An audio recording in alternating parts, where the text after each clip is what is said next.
ঠিক আছে দেখ এবার আমি তোদের কি করি। এই শফিক, মেয়েটা সত্যি সত্যি পুলিশ আসবে না তো? ল্যাশ তো পারি। চ, আমরা অনেক দূর পালিয়ে যাই, দিয়ে সেইখানে গিয়ে চিটারি করবো। ঠিক আছে তাই চ।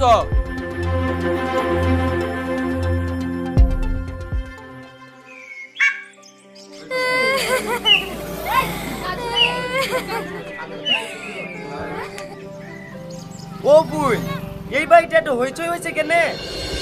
এই বাড়িতে একটা মেয়ের বিয়ে হয়েছিল, জামাই বিয়ে করতে এসে পালিয়ে গেছে।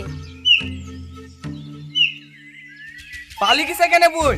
শ্বশুরে কিছু দেয়নি নাকি? না না দেবে না কেন, বুলেট মোটরসাইকেল, নগদ 2 লাখ টাকা, সোনার চুড়ি মালা সবই দিয়েছে। জামাই পাগলা নাকি, তাই বি করেনি? তা আমি কি করে বলবো জামাই পাগলা না ছাগলা? তোমরা কি দেখো না?